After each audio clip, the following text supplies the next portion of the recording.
listening to the Hometown Losers, the St. Louis Sports Podcast, with Josh, Adam, and OJ.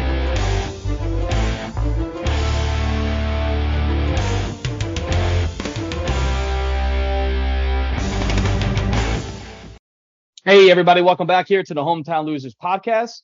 This is session number 38. I'm getting way ahead of myself. Session 28. Whoa. I'm joined with my co-host here, Adam and OJ. Gentlemen, we doing okay? Doing good, man. Apparently time's flying by for you. That is true. It's kind of crazy that this is already session number 28. You know what I mean? It's been over half a year that we've been doing this. This is true. Right? Yeah, I think so. I mean, damn near half the season's gone for the Cards, half the season's gone for St. Louis City SC. I mean, the half the year is about halfway over now. So yeah, it's time's flying, man. Yeah. So soon enough, we'll have to change the podcast season number from season 1 to season 2, where we hit year number 2.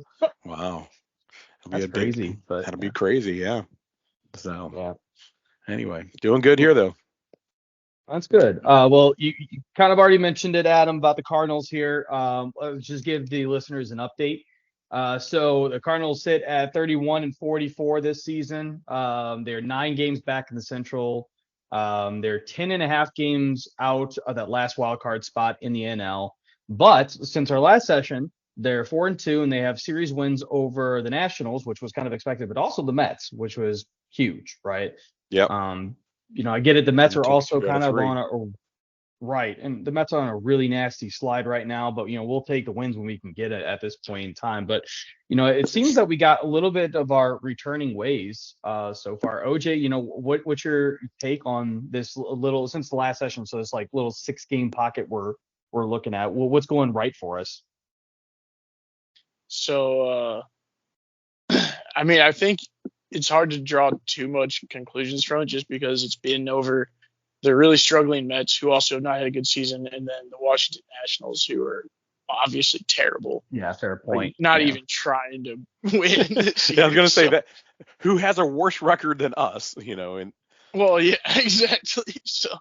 But that being said, we lost the Nationals. Actually, I don't know if we lost or got swept to them earlier this season. So, signs of improvement.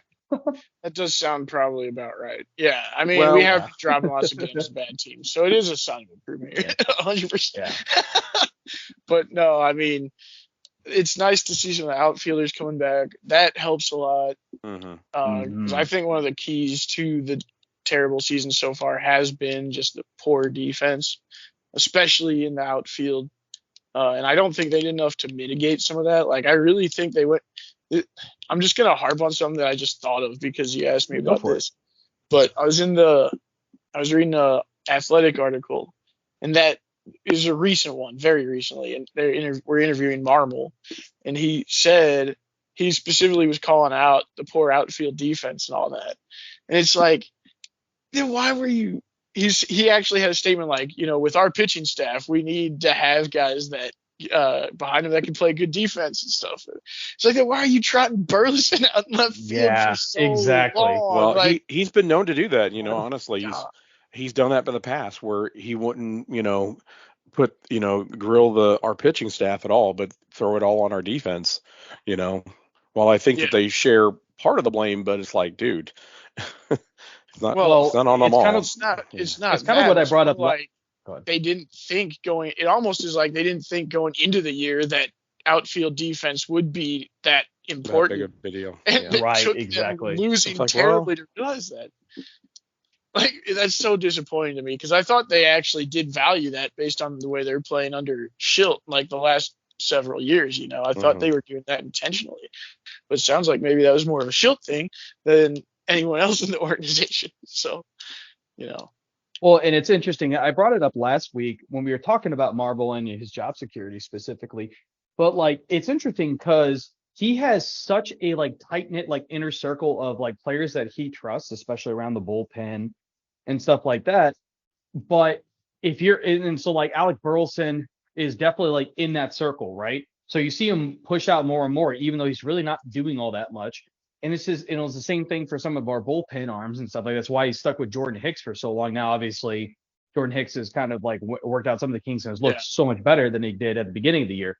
So that one's kind of a wash, but at some point he needed that break, but he wasn't getting that break. And Marmol should have pulled that trigger like 10, 15 games before. Yeah. You know what I mean? Yeah, there's definitely a stretch. Yeah, there's definitely a stretch where you could like pretty much predict that Hicks was gonna just blow up, and clearly he needed to work on something, and they just kept trotting him out there. Yeah, but now, I mean, obviously, then from what I understand, he's kind of started throwing the four-seamer a lot more, and it's giving hitters something else to look at, and it looks better with his slider and all that. So they made some like really meaningful changes that seem to have helped out a lot. But they definitely dropped games early where he probably should have not used it in high leverage situations. Yeah, and I think that again, it just comes down to like if you're on his good side, you're gonna get playing time, and it shouldn't be that way as a professional manager. It should be that your performance or in the results are gonna get you more playing time rather than you could be.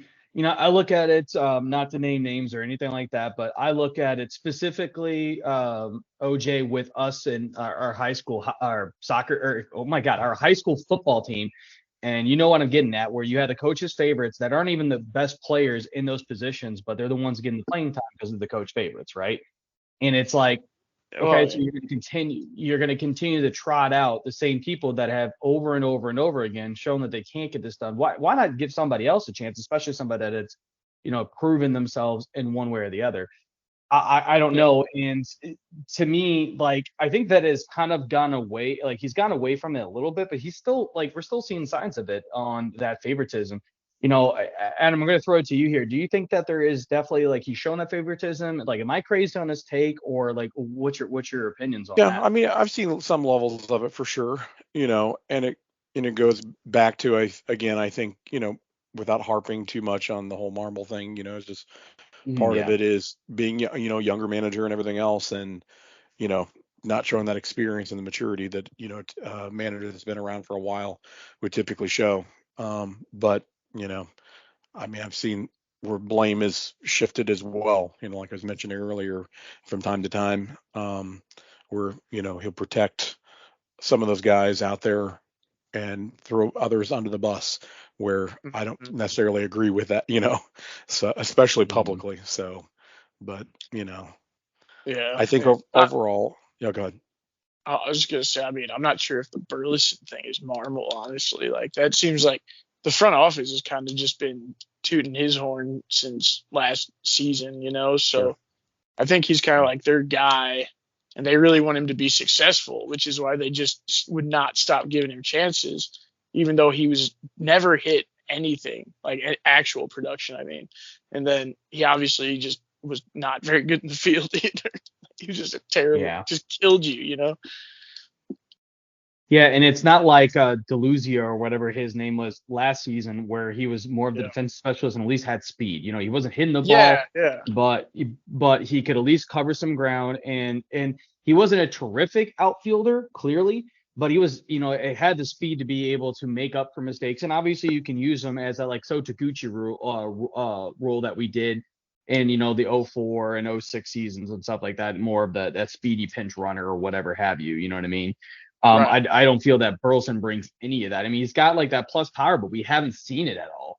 So it's just hard, Yeah, I mean, I really don't see him being on the roster much longer, honestly. But yeah, there's probably a team somewhere that could use a guy like him, but it's not us. Yeah, exactly. Well, it's interesting that we talked about that with 4-2, and it's really hard to like stay optimistic with this team because they went on a little bit of a stretch, and you're like, okay, cool, the Cardinals finally found their way out, and then they just followed that up with a really bad month and stuff like that, and you kind of feel like this is very much like the Blues, where obviously, okay, they get off to a really crappy start. Okay, they found themselves, and now they're really crappy. Okay, everybody's traded. Oh, hey, look, they started winning games again, and they're still crappy. It's just like this roller coaster of up and down. Adam, well, the ups are not the ups like we're used to seeing, whereas we typically have seen in the past, and how baseball can kind of play it out.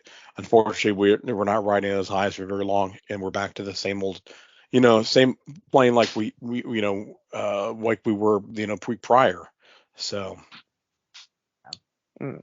Yeah, so I mean, go ahead, Adam, and I'm going to actually come back to you here on this. I mean, do you think that the Cardinals have finally made a turn, or do you think that it's just that same old stuff that we're going to be seeing here? They're I just having a mean, very good, it's going little to take stretch. it's going to take more than just a couple series to see this, because we've seen this song and dance before, where they've Mhm. gone, they've performed well for, 2 or 3 series, and then they're back to the same old ways, So Right.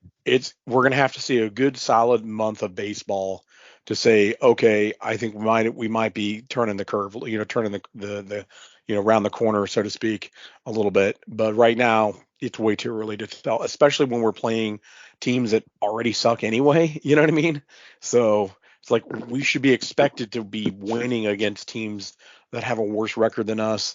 And obviously, like we're talking about, the Mets have been having a crappy year too. So, you know, I think once we start winning against teams that are in first, second place, then we might be able to talk. But, you know, it'll be interesting this weekend too, obviously playing the Cubs, because, they've they're a third place team right now. They're not too far out, obviously, of the division, chase or whatever. If we can actually go in there and sweep them, hell, that'd be great to see. But we got to start winning against teams though that have a halfway decent record first. Yeah, Adam, I think you bring up some good points, especially when we have Cincinnati streaking like they are. I mean, they're at like what, 11 or 12 game winning streaks right now? Like, I mean, it's kind of crazy, but they're pushing Milwaukee, who we thought was probably going to run away with this division, and all of a sudden they're kind of pushing them to the brink because obviously Hmm. Cincinnati's in the lead right now. Yeah, So, and that's kind of scary when Cincinnati, who coming into the season we didn't think was going to be really all that much, all of a sudden they're winning a lot of games. It's yeah, uh, they've won. I was going to say they're on a hell of a streak right now. So yeah. I know their last 10 games they've won all 10. So I don't even know what their winning streak is right now, but So clearly sad. I over think 10. they've won.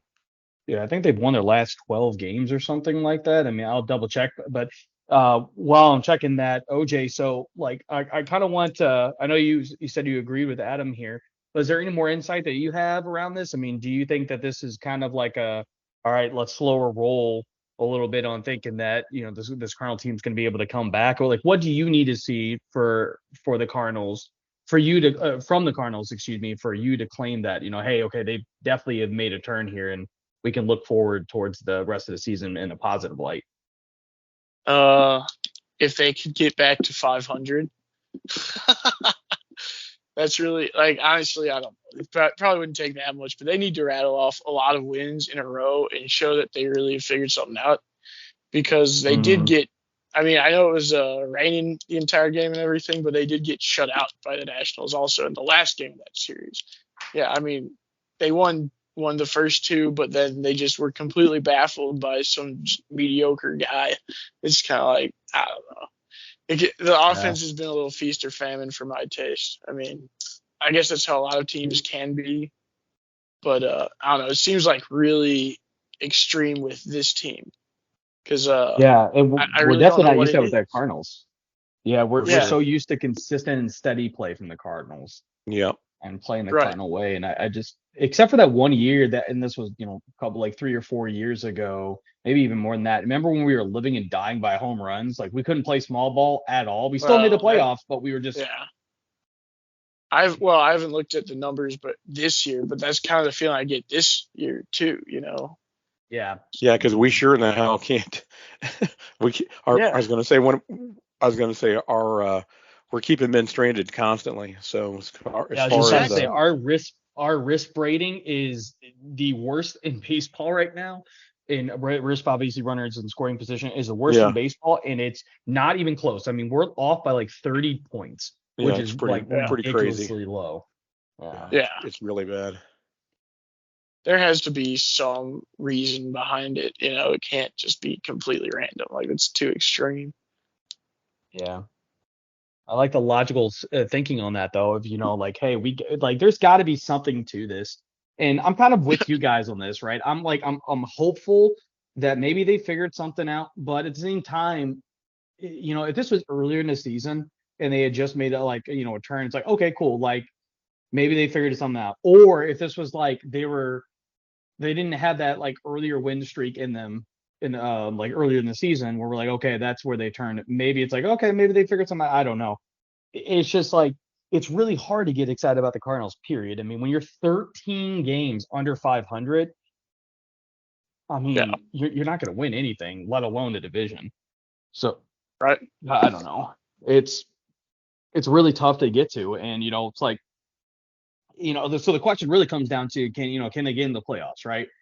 If they continue to play the way that they have been, winning 4 out of 6 is 66% win percentage, right? 67. That would get us to 89 wins. I'm sorry, it would get us to 91 wins, which is good enough probably for a playoff spot. Because I've talked about it several times on different sessions that 87 kind of is that magic number for the past couple of seasons, right? For 87 wins to either win the division or get into the playoffs. But can you keep that up? Because you're pretty much having to keep that up for the rest of the season. In fact, to get to that 87, we have to win 64% of our remaining games. So pretty much going, winning 2 for 3. We got to win every series, Dave. Series. Yeah, we got to win every series. Pretty damn much. Point. Yeah. Actually, with this team, at this point, actually, a lot of places are. What I keep hearing is that Milwaukee's projected to win the division with like 82 wins. So we probably really only have to get to like 83. Well, hell, the way the Reds are going, they might. Well, no. 11 in a row right now for the Reds, anyway. Yeah, 11 in a row for the Reds. But OJ, I think that projection is on when they'll win it, not what they will end up with in winning it. Because you got to think that means that they were 1 game or 2 games over. No, 1 game over 500. That is what it is. Yeah, no, that's what it is. They're Really? projecting Milwaukee to win only 1 game over 500. Wow. That's how bad the division is. I mean, I know it's a shady division, but I definitely think that Milwaukee is better than 500. Although that being said, they're only 2 games above 500. Well, I was going to say they're not much. Yeah. They're all like their strength, their pitching staff has just been absolutely destroyed by injuries this year. So like they just have nothing to hang their hats on right now. God, dude, so let's talk about that for just a second, right? So Milwaukee, who we knew was going to be coming into this, was going to be the biggest threat to the Cardinals, right? Since Cardinals aren't doing crap, Milwaukee was going to walk away with it. They're 38-36. Let's forget about Cincinnati and their 11-game winning streak right now. That puts them 5 games over 500, right? Let's forget about them for a second and just focus on Milwaukee. You're still 7.5 games behind a team that's 38-36. Are you kidding me? It's pretty atrocious. Absolutely. I've never seen anything like this. It's unbelievable. Especially for a team that was expected to be good. It's just, it's bizarre. Better than last year. Like that's what a lot of people had us at least, winning the wild card series or whatever and getting into the divisional playoffs and losing. But, hey, that's how people have it. Well, I mean, the Central sucks for both leagues, man. It just does. It does, yeah. Yeah, that's true. Yeah. The American Central has been really bad for a very long time. Oh, yeah. Every once in a while they'll have like one team that will rise out of that, whether it's the Guardians or the White Sox, because really it's only been those two, and sometimes the Twins. But those are like the only teams that like rise out of it, and all of a sudden it's like, okay, they're good. The rest of the division is just absolute crap. You know what I mean? And most of the time, it's funny how like I've always talked about the American Central, and like they're always fighting over who's going to like win the division at 500. Well, here we are with the National League Central, and it might be the exact same way. It's the same thing, yeah. It's a damn near. Yeah. It's pretty much a carbon copy. So.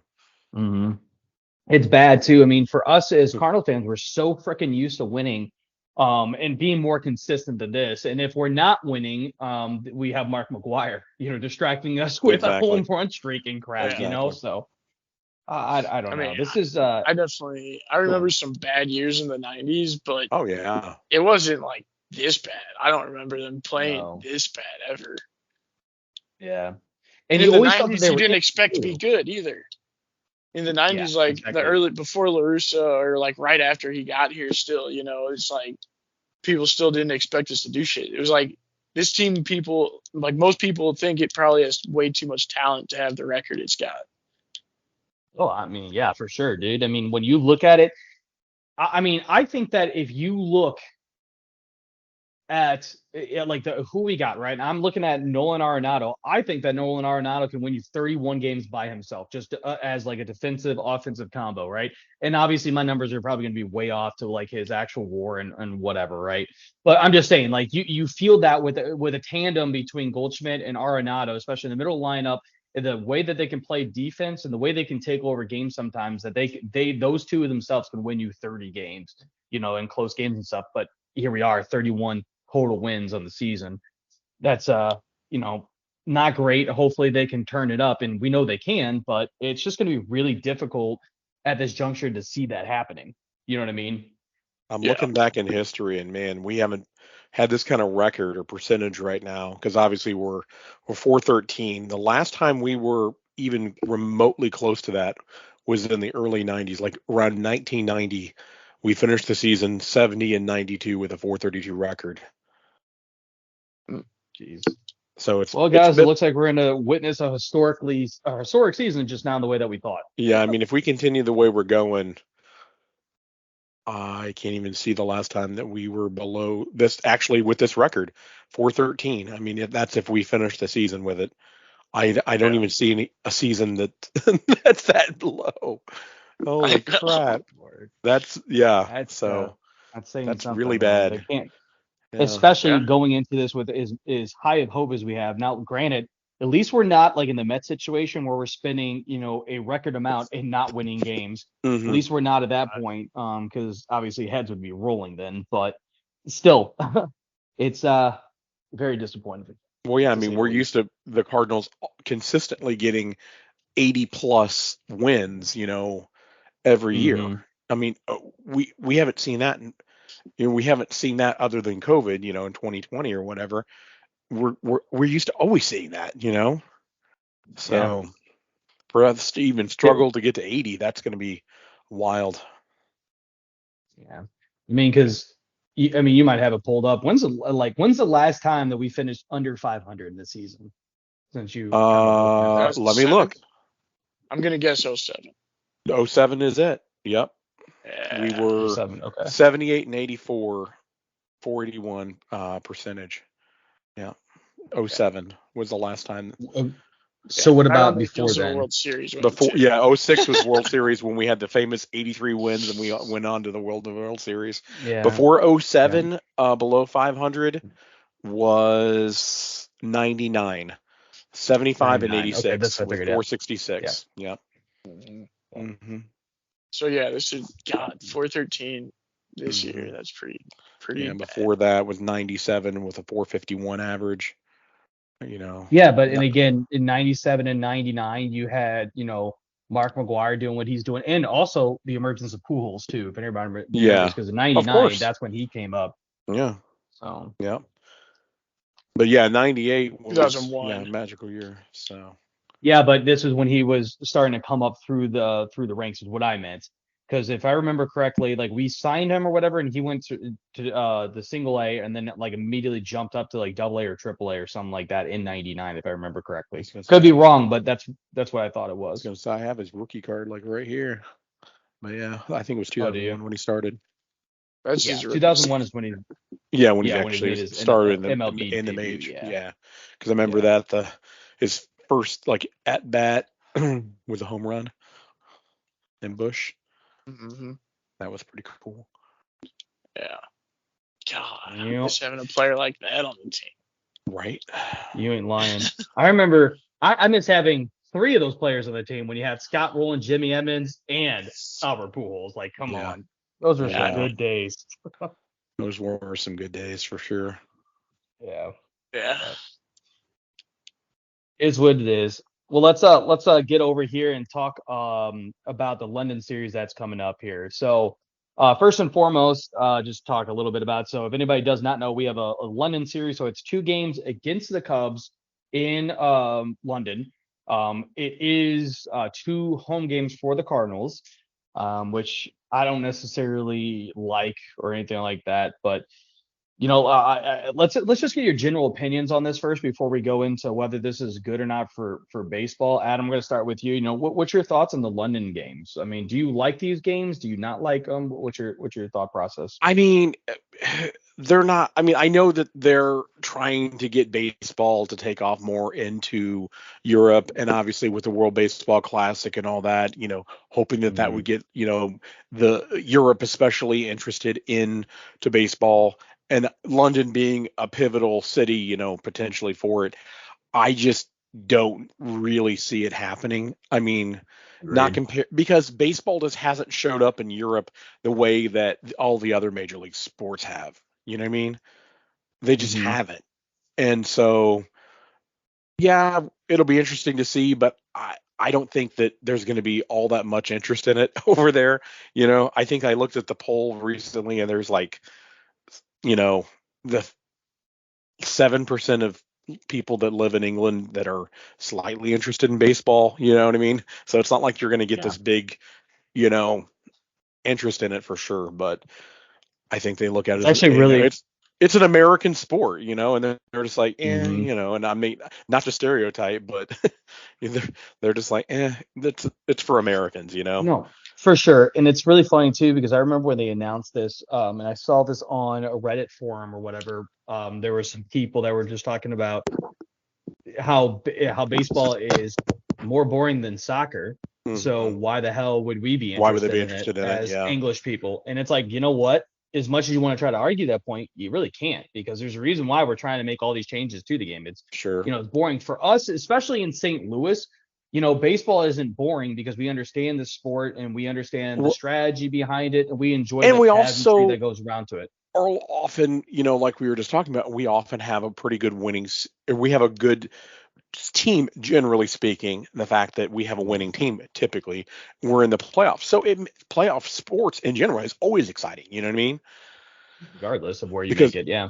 Yeah. You know what I mean? So it's like everybody shows up playoffs, in the playoffs for whatever sport you're playing typically. You know what I mean? So. And look at South Florida from the NBA and the NHL. Yeah. They neither team won, but they were both A seeds that made it all the way to the finals, and the city was completely hopping. Absolutely, they were going nuts for it. So that definitely, whenever you have that kind of, we're used to it kind of mentality, and we grew up with it. Sure, it's part of our culture, but I just don't see it really taking off there. I mean, I might turn it on just to watch, one of the games tomorrow, or on Saturday, I should say. But I'm not going to get up at 9 a.m. on a Sunday and watch a baseball game. Sorry, I'm just not going to do it. And I struggle to do that to watch the Chiefs. Nice. Yeah. You just made me Jay, go on. Decide to wake up early on a Sunday. And watch a baseball game at 9 in the morning. Yeah. So I mean, at least I'm on Saturdays at noon, so I can deal with that, I don't know. I feel like just it being in the morning will just be nicer. I don't know. Maybe I'll get up really early and mow my lawn super early in the morning while it's still cool out. There you go. You can listen to the Cards game while you're doing it. Actually, or to OJ's point, honestly, this does sound pretty nice. Get up real early to cut your grass, and then just sit down with a cold beer to watch the game. You know what I mean? And then so that by the time noon runs around, the game's already over, so that you can figure out lunch or take a nap, whatever the hell you want to do. Exactly. There you go. All right. I might have to join you on that. That actually doesn't sound bad now. Yeah. I say that, but I'm not going to get up that early. I already know myself too much. Yeah. I mean, other than folks in Chicago or St. Louis, at least in the U.S., I don't think there'll really be all that many people tuning into it. That's just my opinion. Yes, no. I mean, I think people will show up just like they do for the NFL. But for sure. Just like for the NFL, I don't think there's any real interest in it in Europe anywhere. So, no, that's not even close to being true. The Europeans. Europeans really love football. American football, they absolutely love it. They really do. It's because it's the violence of the sport and everything too. I mean, you should have saw they had 2 games overseas, if I remember correctly, this year. They had one in London like they do, and I think they had one in Germany, and both games were complete sellouts. And again, there's been lots of talks that the NFL is going to expand, the actual NFL is going to expand, have an expansion team over in London. which is stupid as hell, because how the hell are you going to work on that with all this, time drag and stuff like that? There's no possible way you can have a team overseas, because I mean, even today with today's state, one today's team. technology, Like, I'm sorry, but what? it's still a 9-hour flight, even if go from New York or whatever, put them on like a coastal team, it doesn't matter. Like, there's just not, it's not possible. It doesn't seem. Mexico is more feasible for the NFL at this point, but And that's regardless. And that's why I'm kind of surprised that you don't really see more baseball being played potentially like in Mexico or some of these, Latin American countries, Puerto versus Rico, like Colombia, like why would you not host it there more so than you would over in London? I understand like their interest is to push into Europe, but the fact is you're going to get probably more viewership, viewers in Latin America than you are in freaking London, Yeah, people but that here's live the thing in about London it. are way more affluent than people that live in Latin America, like, as a rule. I mean, there's more money to be made in London. That was my thing, yeah. Yeah, it's the financial side of dollars things. And all that shit. Mm-hmm, yeah. More sponsorship ships. There's going to be a building that's ready for baseball, like, because you can always put it into a football stadium. You know what I mean? Like, you can put it into a stadium. They have the avenues, they have the money to be able to do there, and again, sponsors too. So that's a very big one that OJ just pointed out, is getting these big sponsors to sponsor that game, because obviously it's just where the money's at. As much as you want to go to Colombia and Mexico and some of these not as well off countries, it's just for the fact that the people probably wouldn't be able to afford the ticket price, you know what I mean? Like, especially for some of the more expensive tickets. So then you have a worry that you're not going to sell out and it's going to look like a failure. It's getting security is another thing too. Not to say that, the countries that, I just mentioned are, bad countries or anything like that. It's just how it is. When you go across borders, that's what players are going to have on their mind, is security. Especially it's in the same Mexico, thing. the cartels kind of run stuff right now. Yeah, exactly. And but it's the same thing that would happen in when they had the Olympics, the Summer Olympics in Brazil, right? When they were in Rio, because that's where they had to have their stuff positioned at. There was so much security for the U.S. or whatever. That's why they eventually moved out of the the Olympian Village or whatever, and moved on to the boat. It means to be literally away from the streets and, have their own stuff literally on a cruiser off the shore for security purposes. And that still 2 people got robbed. You know what I mean? So it is what it is. Now, that being said too, like, Rio is a very, very dangerous city, period. And even people from Brazil or Rio will tell you that it's a dangerous city. But as you pointed out, OJ, you can never you can't, because it's not the political climates that we're used to dealing with. You know what I mean? So again, cartels does whatever they want to do down there, and it just gets to be a problem. So I think that is something that can get overshadowed as well. Yeah, but so obviously those are the places that like it more. But I will say though that people have always packed the NFL games in Europe or in London and stuff specifically, because I remember when the crappy ass Rams would go and play. But and they've always, since then, I mean, they've been talking about having a team over there and everything. I just think it's BS. I think the NFL is trying to force a narrative, whereas I don't think there's actually much real interest in the sport in Europe. So they like soccer, and that's pretty much, they're happy with that. Otherwise, then they got their rugby and their cricket, if they want baseball and football. They've grown up with that stuff. Yeah, and that's a good point too. Go on, Adam. Sorry. I was just going to say, imagine a cricket team from England shows up here in St. Louis, or just a random city or whatever. Do you really think there's going to be a whole lot of interest? I mean, maybe there's a few of us that would, but I don't know how much interest there would be for a lot of people in the U.S. Honestly, I would tell you, right, and I'm in the minority. I actually really enjoy. Well, I know you do, but you're one of only a few that actually gets it. I know, yeah, and I'm one of the probably. I would love to take an actual what is it? Oh my God, voting or whatever I'm talking about. I would love to take stock to see if there are like, what are the percentage of Americans that can name the 3 major types of cricket that are played? You know what I mean? Like, that's what I would love to know, because like people don't understand, like and that's why I think there's a lot of confusion to it. It's the same thing with rugby too, because there's like 3 different major types of way to play rugby. So you think you know how to play rugby, except they might be playing it a different way. But cricket is like, it's very hard to understand first and foremost, because you try to equate it to baseball always, because it's what it looks like. You obviously try to translate whatever it is to you exactly, for you to make sense of it. Yeah. Mm-hmm. And that totally makes sense. But you have the first to a certain runs. How do you get those runs and stuff like that? I'm not going to talk about, because that is there. But they can play 10 frames, they can play up to a run, they can play up to a certain limit and stuff like that. They can play different types of rules as well, where bowlers have to either go further out of the box, they can't run in, they have to go from the edge of the box to the front of it. There's just a lot of different rules to it. But that's a very good point that you brought up, OJ, was for the fact that, like, again, they have cricket. So like really baseball is kind of their cricket in a sense, and it's so huge and everybody plays it, where here, there's nobody playing cricket, except, most of the kids are playing baseball and stuff like that. So that's a very good point. Exactly. So let me get to this question here then. And I kind of want your general takes on it as well, and I'll start with you, OJ. Is this good for baseball? Is the London series and international play in general good for the MLB and good for baseball? What's your general thoughts on it?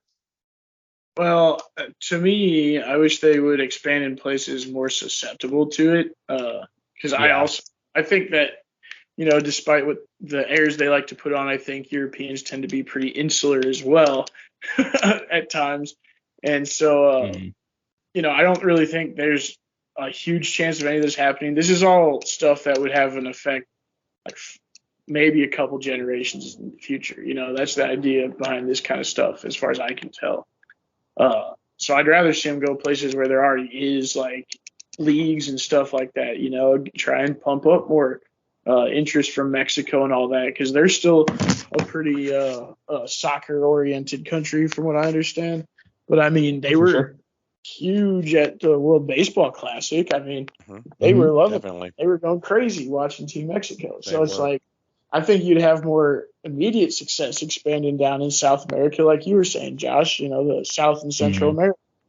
So that's what I wish they were doing. And I don't know that we'll see anything pay off in Europe for quite some time. And also, they should have taken one home game from each team. Because I agree. The Cardinals are a historic freaking franchise, dude. I know it's St. Louis and Chicago, but I mean, go to hell. I mean, the Cardinals are our thing. Like, it's you can't move it. I don't care. But it's almost like MLB just looks at us as like a small market now since Manfred took over or something. I don't know. Yeah. They definitely don't seem to really like even for the MLB advertisements and stuff like that, they definitely don't show the Cardinals as much as they used to. You used to at least to see one guy from there. And I remember I watched an MLB commercial, and it was just for MLB TV, right? It took them, no joke, like 20 seconds to finally get to Paul Goldschmidt. I'm like, that's your fucking reigning MVP for the NL, and you're just now showing him? I'm like, exactly. Come on, dude. Like, they showed Shohei 3 fucking times, and I get it. That's a dude's a transcendent player, because I mean, he's taking Japan by storm and stuff like that. Obviously, a two-way talent, and there's just a lot to talk about. I totally understand that, but come on, you can't do Paul Goldschmidt dirty like that. You can't do the Cardinals dirty like that. Like, there's so many people in the Midwest that are Cardinals fans. You go to Iowa. I'm going to Indianapolis. So I'm literally going to the training camp for the Indianapolis Colts, and we stopped off at some it was like a Dick's Sporting Goods or something like that, and to get a jersey, because my dad was like, "Oh crap, we don't have jerseys." I'm like, "That'd probably be smart if we're trying to get autographs." So we stopped in there to grab some stuff, and they had Cardinals shit in Indianapolis. I'm like, dude, Chicago's closer than St. Louis. You know what I mean? You have Cincinnati right down the street too. Like, I don't understand it, but they had Cardinals crap, and I couldn't get over that. And they're like, "Oh no, we're diehard Cardinals fans out here." No, like it's just crazy, dude. And even in Milwaukee, there's a lot of St. Louis fans. It's just crazy. Hell, I remember traveling out to Arizona a few years ago for work, and I remember we were hanging out at Buffalo Wild Wings or what, and anyway, watching the Cards game, and next thing you know, like all these people that were just happened to, they all were Cards fans, or they've watched Cardinals all their lives or whatever, and it was so weird, like all these people that you just ran into that were really into Cardinals baseball that were all in Arizona, and it's just like all at random, you know what I mean? It was just very strange, but it's like you always seem to run into fans all over the country. Yeah. Yeah. And I will say that it's kind of crazy for St. Louis, period. So St. Louis, obviously a city that's pretty much in the middle of this country, but you go pretty much anywhere and there's going to be somebody from St. Louis there. I remember there was all the time when I went to the Air Force Museum, literally right away at the very beginning when I'm looking at the right flyer, right? There's a dude that had a Blues jacket on, and I go, from St. Louis, and he goes, born and raised. I'm like, we're from St. Louis too, and he's just like, that's crazy. It's stuff like that. It's like when we were in Atlanta and the Blues won, and it happened to be that server was from St. Louis as well. Yep. You know what I mean? Like, it's crazy. It's just absolutely nuts when it comes to take a lot of them. That. But anyways, getting back to give us some damn respect. Damn right. So I agree with you, OJ, that's what I thought it was going to be. I thought since it's only a 2-game series, I thought it was going to be a split. You know what I mean? Like, okay, cool. Instead of having a 4-game series in Chicago and a 4-game series in St. Louis, you scratch one of those games off and you just do a home and away in London. That way, also, too, you get to see the Cardinals and the Cubs wear their actual iconic jerseys, because if you're like, say you were in Europe, say you were a Cubs fan or whatever, for whatever reason, right? You know what I mean? You attach them when they won the Super Bowl, or when they when they won the World Series or whatever. And it's like, cool, you're still going to get to see them. That's awesome. But you get to see them in their grays. It would be pretty cool to see them in their Wrigley stripes. You know what I mean? Like, to me, I think that's what they would look at. It would make more sense. It would be even. The players would like it and stuff like that too, I think. I don't know. It just, to me, my take on this is it good for baseball? I really struggle with this, and I have to say yes and no. It's good for baseball because of obviously the publicity that can come around it, especially in Europe and stuff like that. But for every other reason, it's bad for baseball. It's bad for baseball because after this London game series, we get 1 day off to recover, and then we're pretty much right back at it, if I remember correctly from the schedule, right? Could be wrong on that, but I thought that's what it was. I think you're right. Yeah, it's gonna. Unfortunately, we're gonna. That's gonna play. We're gonna fall into that for sure. We have 2 days off because obviously we're not playing today. We're not playing Friday, so we play. So we don't play Monday, but we play Tuesday. Luckily for us, because then that's going to be the Astros series. Yeah, exactly.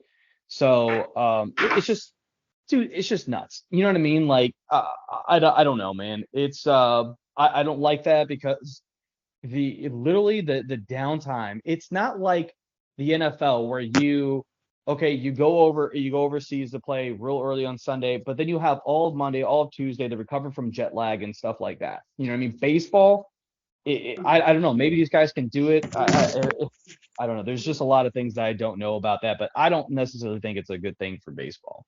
I like the publicity side of it, but that's about it. So, Adam, what's your take on it? I mean, it's not going to be anything great. I mean, it'll be interesting, but it won't be like, I don't expect it to make any waves, any impact. Yeah. Not really. Not any lasting impact. That's kind of how I feel about it as well at this point. I don't think there's going to be like, oh wow, that was so great, and now that was transcended with baseball. No. I mean, considering there's a lot of tickets still for sale and they're going for dirt cheap, I'm finding a lot of tickets in here for sale from $12 to $18.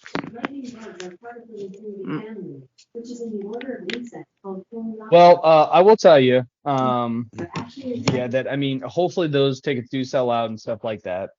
And maybe that they will eventually expand on from London and they'll go to Mexico and London or something like that. We'll have to. Well, they have done the series before, like in Mexico. What was it? The Padres and the Giants or somebody played down there, I think. Yeah, one of those Mexico series or whatever. And obviously, we even had those Japan series and stuff too, because obviously they have a huge love for baseball over there. Yeah, and that's the other thing though that comes around this is you got to be very careful because you don't want to get to a place where you already have a real like established league, and like so that way they might not have that draw. I mean, Japan they loved it obviously because they get to see a lot of MLB talent and stuff, and Sure. they have that. But that could be another reason why they're not going to Colombia or Puerto Rico because they're very proud of the leagues that they have down there. You know what I mean? Yeah, so who knows? Could be. Well, it's obviously their way to try to get into Europe, but yeah, I mean, tough. Sure. But anyway. Well, guys, let's talk here, especially because we definitely need to change topics. Let's talk about our St. Louis City here at this point in time. So STLSC, just an update for everybody. We're 9-2-7, so those two are ties that we get 1 point out if you get 3 points for a win. So we're 9-2-7. We are sitting at 29 points. We're second in the West behind LAFC, and we're doing pretty well on that aspect. However, injuries have really started to pile up here for City, and it's not looking necessarily the greatest in that aspect of things. I'm just going to kind of go through them real quick, and then we'll have our discussion for it. But so Klaus is still injured. He's injured with that strained right quad. He's been out for 2 months, and he's expected to miss another 4 weeks. He left with 5. Go on, OJ. I was just saying, damn. Yeah, we just got some bad news. Yeah, we got some bad news recently because we were hoping that he's going to come back, but they just announced on Monday that they were going to be out for extended period. Extended time, yeah. Mm-hmm. So, he left the season after playing 9 games, 5 goals and 4 assists. Joachim Nilsson is still out with his knee problem as well. Hasn't played a season yet. We finally have a timetable for him. They say 2 to 4 weeks. So we'll see. The biggest one besides Klaus is Edward Lowen is out with a quad strain as well. He's been out for a week. He's expected to miss 4 to 6 more weeks. Yep. His 5 goals and 6 assists in the 16 games he has played. He also has not been subbed out any of those games, so he's played the full 90 and all 16 games. It's a lot of minutes to replace. And then John Bell is also on the report with a foot injury. He hasn't played for us. He played 1 game for us and was subbed in for like a minute. But he's been out most of the season. He's expected to miss 4 to 6 weeks as well. So, guys, before we get on to looking forward to City's schedule and potentially making the playoffs and stuff like that here, how does specifically losing Klaus and Lowen, how does that really affect our team going forward? Adam, I'll start with you. What's your thought process? That's going to be tough. That's going to be tough with Klaus and Lowen, and the fact that they're not going to be able to potentially make a return until like the middle of August now. I mean, granted, I still think that we can stay pretty solid. Overall, we've seen even through the injuries in the past, we've been able to still play pretty well. I think we're going to start seeing a little bit. We're not going to stay in first place like we have been seeing for a while, but I still think that we will still be in contention now without getting into that conversation about the playoffs or whatever. But we're going to definitely start seeing the effects with both those guys out, and especially for this long of a period of time. Mm-hmm. Yeah, the only thing that I will say to that, and I'm very thankful, is that there is that giant gap essentially, where it's like a month off because they're playing the MLS Cup. It's not the MLS Cup. True. I forget what it's actually I know what you mean. called. So because we play against Miami on July 15th, and then we pick back up in August 20th. So luckily for us, out of the games that we'll be missing without them in, at least for how it's projected right now, it is looking that maybe 5 games. A game against San Jose. Then maybe we'll get lucky Colorado. Since we won't be really playing too much in July. It looks like only 1, 2, 3, 4 games in July. Yeah. So, we'll see. So, it's can we, as you said, can we continue to hold on first and foremost. And the other thing too about it is, will they come back early? So because you look at it now and they're saying Klaus, is expected to miss 4 more weeks. Well, that was earlier this week, so that means that he potentially could come back for the last game before that break against Miami. And no, for anybody listening, yes, that's a home game against Miami, but Lionel Messi will not be playing in that game. So you can stop trying to buy your tickets at $500 per ticket, because he's not playing in that game, and he won't be there. So it's crazy, man. But anyways, yeah, just putting that out there. But yeah, so I'm optimistic, because like we've already won so many games early in the season that maybe we can starve off a little bit here. But well, and also looking at the schedule in July, for the most part, it looks like it's not going to be terrible. I mean, other than the LAFC game, it's not going to be terrible. Like we're playing Inter Miami, we're playing Toronto, we're playing Colorado. They're not great teams, overall, at least when it comes to their, their performance this year, I should say. San Jose's been decent, Yeah, we got that on the docket to talk about it next. The scheduling coming forward and stuff like that. What does that look like for us? So OJ, I think before we get to OJ, before we get to that point, I kind of wanted to get your opinion on it as well. How do you think these injuries have been, laying on STLSC? Do you think that we can get through it? I mean, what's your thought process on it? I think it's gonna be tough, because I'm actually pretty impressed how they managed without Klaus for so long, because he's clearly their most talented goal scorer.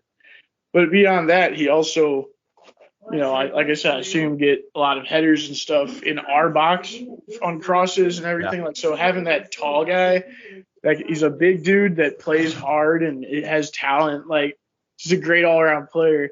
So he's a pretty tough loss. But we at least had Leuven. Now that Leuven's down, I don't think they really have anybody that's a real offensive threat anymore. I mean, Celio Pompeu has some talent, but I don't think he's got the finishing touch. So yeah, I think it's going to be a pretty tough stretch while Leuven's out. So hopefully they can manage to pull a lot of draws out there. Yeah, I mean, we still have Gooch. He's a decent player for sure, and he's scored. I think he's actually on a 3-game goal streak, if I remember correctly. Joe Keeney. Yeah, Joe. He had a sick goal. I think it was 2 or 3 games ago. He had a super sick goal. Yeah. So, but to your point, we're just losing weapons left and right. You know what I mean? Yeah. So it's definitely one of those that it's difficult to. It's just difficult for sure to see us really. I mean, we'll be fine, but I don't know enough about this team to sit there and say, okay, this is where they can generate their offense from. You know what I mean? But to your point, it is kind of impressive when you look at it. So you lose Klaus, which as you said, has definitely been our most talented goal scorer, right? You lose him early on in the season. Since he has left, right? So since he has been injured, that is 1 loss, 1 win, a draw. That's second loss, 2 wins, 3 wins, 4 wins, 3 losses. So I mean, it's about 500 that we've been playing. Actually, we've been slightly above that. So we've been able to generate some stuff. But it's going to be a question is, can this team continue to stay tight? Can this team stay healthy too? Luckily we were only missing our top 2 guys. But if we start losing, defenders and stuff like that, it's going to be really hard, because obviously keeping your lines in that structure it's something that is not easy, and not easily it's just not easy. I mean, I'm trying to think of a poetic way to say it, but it's just not easy to overcome. You know what I mean? So looking at that and talking about the playoffs, we're looking at 47 points for the target for the playoffs. That's based on the last 3 years of what's needed. We only need 18 points. So that means that we can go 6-0-10. So we can literally play, go fucking 400 for the rest of the season. We just need to get some wins under our belt. Now that can be obviously later on. That could be, just some draws and stuff like that as well to get those points. But we just obviously need to gain some points. But to your point, Adam, we have some very easy games that are coming up, right? So I'm just going to kind of blow through these, and we'll talk about, what we think are going to be wins and stuff like that. You got San Jose. We beat them earlier, 3-0. They're 7-6-6 so far in this season. Then we have Colorado that we drew them 1-1. we should be able to win over Colorado now. Yeah, exactly. I agree. And they're 2-7-9, not a great team. We do have LAFC twice, so a home and away. Obviously, we haven't played them yet. They're 9-5-3. Even if you count those as 2 losses, you know what I mean? I still think that even just from this, I think that you can definitely beat San Jose because you beat them 3-0 earlier, although they've gotten better. Colorado, I definitely think you can win. That should be 6 points right there. You know what I mean? And then you minus the 2 out from LAFC. And by the time, I was going to say, and with the LAFC games as well, we should be able to have Klaus and Lowen back as well, because that's not with the, I'm not talking about the game in July, but whenever we face them again in September, Yeah, I'm just saying because they're a good team that, even if you lose both those games, it's not like a huge deal. Yeah. You know what I mean? So like overall, I think that we, can definitely secure several wins here. We're still a great team, overall. Yeah, I don't know. I'm more pessimistic just because, you can draw, so I don't like drawing, and it's hard to like actually win games when you can't score, Whereas like a lot of American sports, you're forced to have a winner. So if you just if you just play like ridiculous defense, eventually you'll have to win by default sometimes, This is kind of a different story. It's kind of like our upside in a lot of games is going to be a draw, which to me, that's not fun. So. Yeah, for sure. And to your point, when you look at, the game on July 12th at LAFC, that's probably a game that you said, as you said, like the upside is going to be a draw. LAFC is a very good team. We should be able to beat teams like Toronto, which we played a week before, actually 4 days before. We should be able to beat them. We haven't played them. They're 3-10-6. That's the week after Colorado. Then Miami, who's 5-0-12. We haven't played them. We should be able to beat them. But to your point, it's like the other teams, right? Like Austin's probably going to be a little bit of a stiffer competition, because they're 6-4-8, which is not the greatest record. We beat them 3-2, but who knows? We'll face Dallas again. We lost 2-0 to them last time. They're 7-5-7. KC, which should be an easy one. Yeah, we faced Sporting KC twice. That should both be wins. First game 4-0. Sporting KC sucks, so. Yeah, but when you look at this, there's not a lot of teams on this that really scare me. Just from, again, like it's just MLS, and we've already proven ourselves to be able to beat some of these teams. But by the way, Adam, we went to the Houston game, and Houston in the West is like number 3 right now. Did you know that? Because they definitely didn't play that way. They did not play that at all. They did not. Yeah, I did not. Apparently they're 4th. Apparently they're 4th. Yeah. So they didn't have that kind of record. I guess they've been improving, because before, when I remember looking at them earlier this season, they were in like last place. Yeah, I'm not even joking. So I think they've been improving. I guess they've been improving some. Yeah.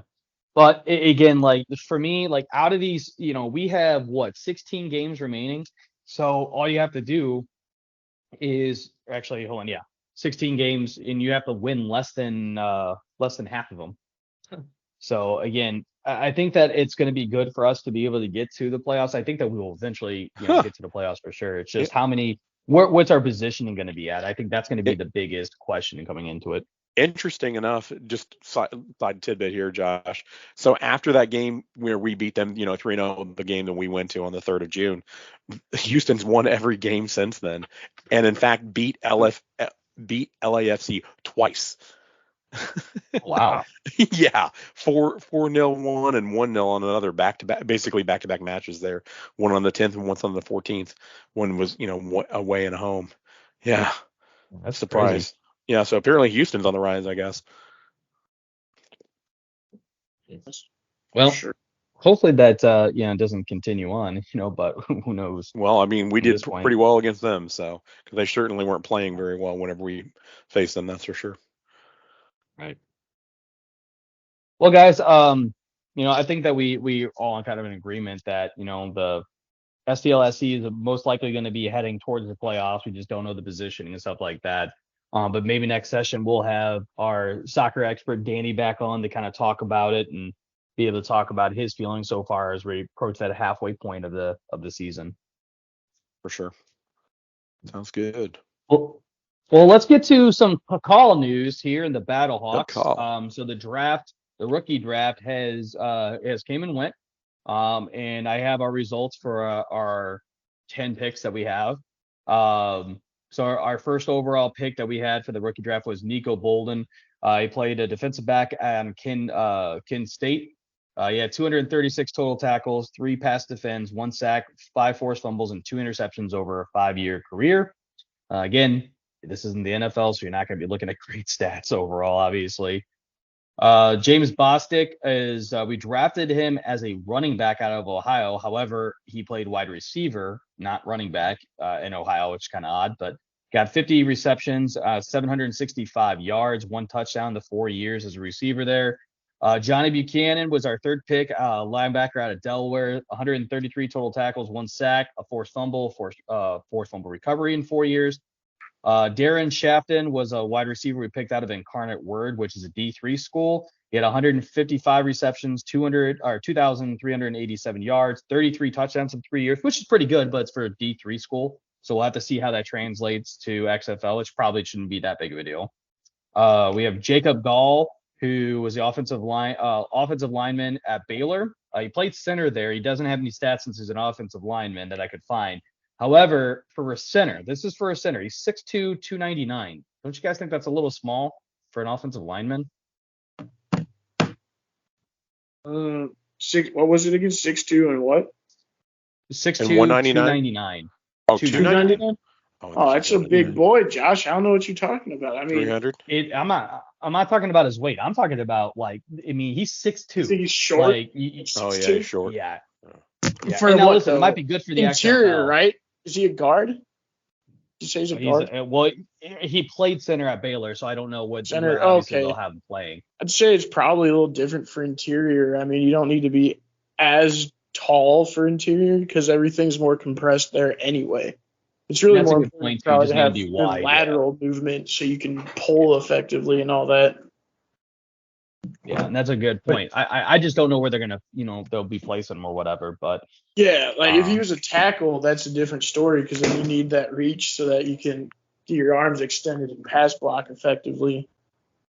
Exactly, that's a good point.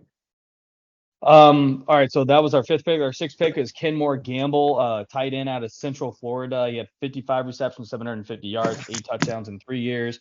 Matthew Jester was a defensive lineman out of Princeton. However, he's been signed by the Rams, so we lose out on that pick. Kevon Latulis, who's actually a running back from my alma mater to Missouri State. That's right. He was, He had 144 carries, 1,029 yards, 6 touchdowns in 3 years. And then this one is it's Adrian with a J in front of it, Jajarian, or Adrian, whatever. I don't know how to pronounce it, but Taylor. Go on. Jadrian, I guess. Jadrian. Adrian Taylor. Jadrian. Yeah, I think it's Taylor. I think it's Jadrian.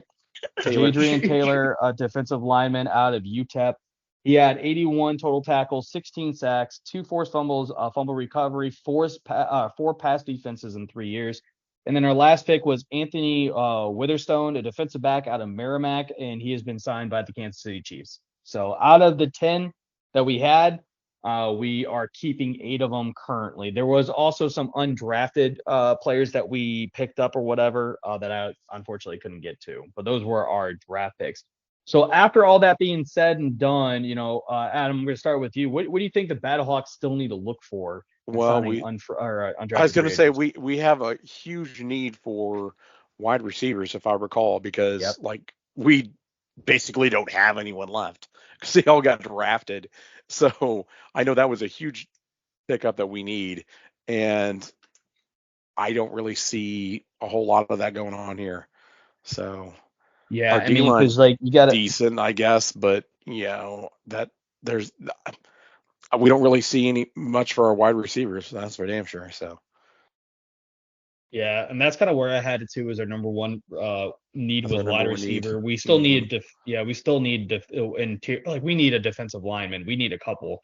So, we do. Maybe because it's unfortunate because like the one guy, well, we actually signed 2 defensive linemen, but the one guy that we signed that was apparently is supposed to be decent was Matthew Jester out of Princeton, but And then you said he went to the Rams. after. I wasn't aware of that.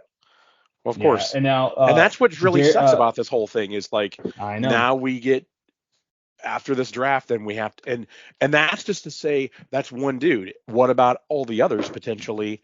They have until what, December or something, or what? I don't even remember. Yeah, like it's literally until the end of the year, Christmas. basically. Yeah, it's like basically they have the rest of the year. They could get drafted, and then we just miss out on that. Yeah. So that kind of sucks. Yeah.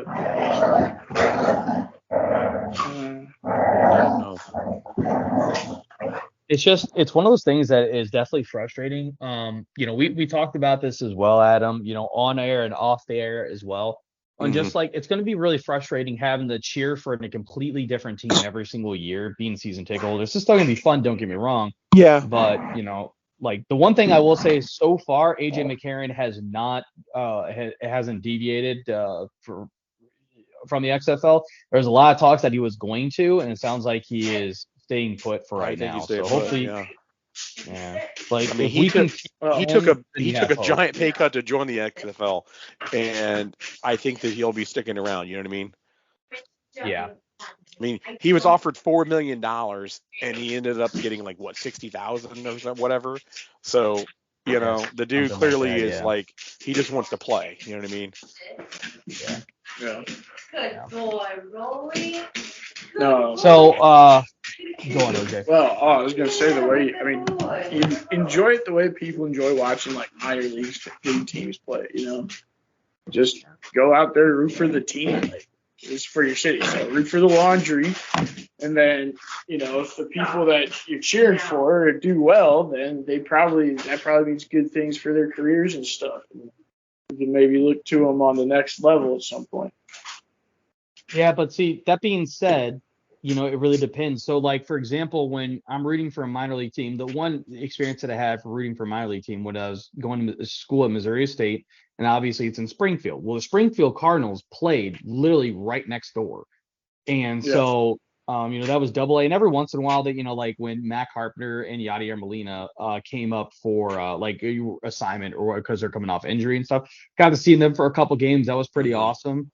But most of the time, you don't know who they are. You go because they're like, obviously, it's a farm team. It's cheap, tickets obviously being a student or whatever. I think because it's like you're not going to be able to watch a baseball game any other else. Otherwise, you got to go all the way to St. Louis. So, But it was easy to root for those guys because of the fact that if they do move on, they're going to Memphis or they're going to the Cardinals, right?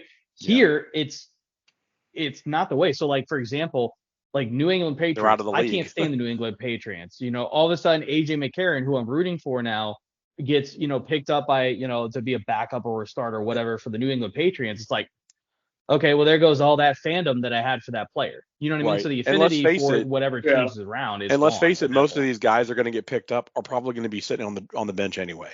You know what I mean? So you probably won't be really seeing many of these guys actively playing. I mean, honestly, the issue is you're 100% viewing it in relation to the major league team. You don't have to do that at all. You can just enjoy the football. You know what I'm saying? Right, and that's why we got season tickets. It's a good cheap thing, Yeah, it's fun crap to do. But it's very hard to So next year, I don't like. So if we kept the same team, say they had 3-year contracts or whatever, they can't go to the NFL. I would feel very good about our chances going to the playoffs. But coming up, I have no idea. It's starting over fresh every single year, and it's very hard to know if you're going to be that interested or that invested into a team. Yeah, now, luckily, we could be like Orlando and win 2 games. True. Yeah, true. And luckily, our season tickets aren't all that expensive, right? Thank God. But if they were, so say next year they start raising up the price and all of a sudden it's doubled. Now I really have to make a conscious effort to be like, do I really want to continue this or not? And I don't know what the team's going to be. That's the fucking problem with that. Because if you want to have season tickets, you have to have the season tickets well beforehand because they do sell out. And, so it's like if you decide, okay, you know what, I am in, it might be too late. So you have to decide early in the season. And then, the worst case, obviously, is you sign up and then sell the tickets off or whatever if you don't want to go. But regardless, like, it's just really hard, the way that it's set up to maintain that affinity for the team over a long period of time. Yeah. That's all I was getting out of it. You know what I mean? Yeah, I get you. News with what? Well, guys, think it's time to head to our sign off here. And since we'll see how the Battlehawks be able to fill in some of the gaps, especially now that they get to expand from like 40 players to 72 or 90 players or whatever that's on the roster. So let's head to our sign off here. Adam, why don't you tell the good listeners here what our socials are? Yep. So hit us up on Facebook.com/The Hometown Losers. Once again, that's LOUSERS. Give us a like there, or check us out on Twitter at Twitter.com/Hometown Losers. Like us, share us, communicate with us. We'd love to hear from you. Please. Yep. Yeah, we definitely love hearing from our listeners as well. It brings up a lot of debates off air, as well as we can have those debates on air. If you have any comments to drop for us. OJ, what's your game of the week for us? Well, Adam convinced me it's the Cardinals game on Sunday. Cardinals Cubs. Cardinals Cubs at 9 a.m. Hell yeah! There you go. Get your cup of coffee. Oh, I'm sorry. It's actually London, so get your cup of tea. Get your tea with milk. Get your tea. No, come on. I'm with you, man. Like listen, being in London, it wasn't the greatest experience that I've ever had. I definitely enjoyed some other cities out in Europe, and it wasn't that London was bad, but having that London tea was okay, but like putting milk into it, it's like, dude, no. I'm like, well, considering you're 100% Irish, I would expect you not to like anything in London. Being as Irish as I am, man, just give me some damn whiskey. Like, I don't care if it's 8 o'clock in the morning. Just give me some fucking whiskey. Exactly. It's like, you damn British. Yeah, I don't know what they're doing, but British. Milk and honey and tea, man. No thanks. The honey I can deal with, but the milk and honey, no thanks, man. No thanks. Yeah. Well. I gotta do this sweet tea early. Say if you're gonna drink anything, sweet, but... I guess if you're gonna drink anything alcohol-wise in England or London, I guess you have to drink gin. I guess that's their go-to. So you're drinking a lot of gin. If you're drinking beer, it's all room temperature and it's disgusting as shit. So don't even try. If you're gonna drink any European beer, I'm drinking German beer.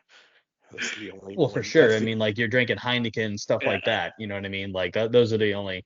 Beck's is not bad. It depends on the area, because a lot of people out there, they don't have a lot of bars and stuff, they don't have coolers and stuff. So Beck's is really shitty room temp. Heineken's not good room temp. No beer is good room temp. Sorry, Brits, but that's just the case. But that being said, like, I'd much rather have a Heineken at room temp over Beck's. Beck's gets like really skunky really quick. So and Beck's is a German beer anyway. So there you go. That's what I'm saying, though. But okay, I gotcha. I was gonna say I've never had room temperature Beck's. I've toured Beck's while I was there in Bremen, but I did not have room temperature Beck's. Yeah, wouldn't recommend it. So, all right. Anyways, listeners and gentlemen, I appreciate everybody. It's always fun to get on here and talk some St. Louis sports with you guys. And definitely, hopefully the Cardinals can continue some winning ways and get us some more hyped up to talk about them.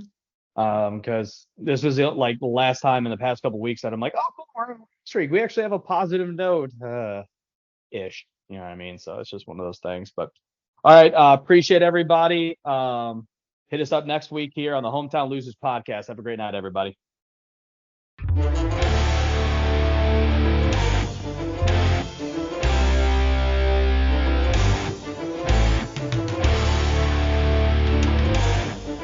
Hey, this is Josh.